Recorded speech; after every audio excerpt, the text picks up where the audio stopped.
Sarah from The Upcoming, so lovely to speak to you. So can you just give us a brief intro to Joel Coen's take on Macbeth? I guess filmically, it's in black and white. We shot it all on sound stages, so we went on location. So it's a theatrical take on filming a Shakespeare, I think. I was about to say the colors are going to be really interesting. It's in black and white, but the starkness, the way they chose to light it, I think is going to be really fun to watch and better.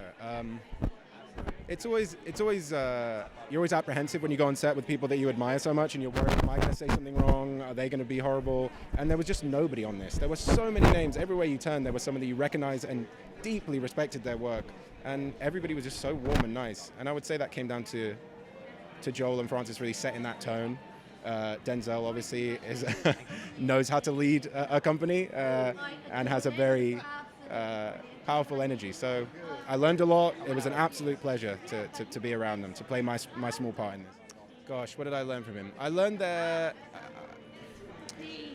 when he's doing whatever he's doing, if he's shooting, he's in his head, he's editing. And when he's writing in his head, he's shooting. So he's always one step ahead in the process, which I think a lot of directors work like that.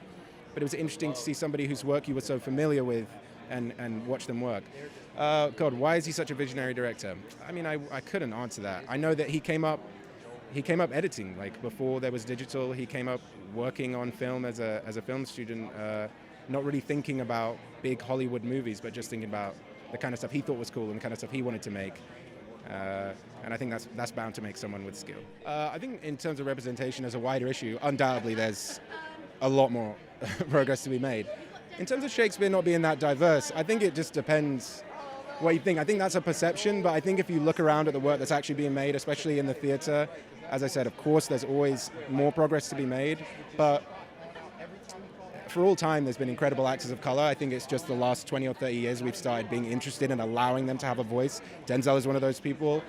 He started out doing Shakespeare before anybody knew who he was, before he trained, before he did anything. He did a Shakespeare play, and somebody saw him and recommended him to someone else, and that started his journey. So, you know, it's nothing new, but I'm glad that it's now a popular talking point.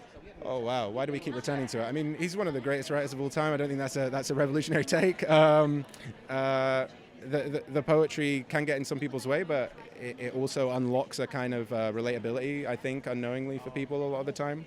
And this take, I'm more excited. I think this is one of the more interesting ways to use film to make a theatrical production of a Shakespeare play. Oftentimes we're trying to get super naturalistic, or we're trying to get sort of Baz Luhrmann, and those are incredible takes, but this is a really interesting way of really bringing that feeling of the theatre on film, I think, and I'm really excited to see what it looks like. It's amazing. It feels incredible. It's incredible. Look at all these people here. Of course it feels amazing.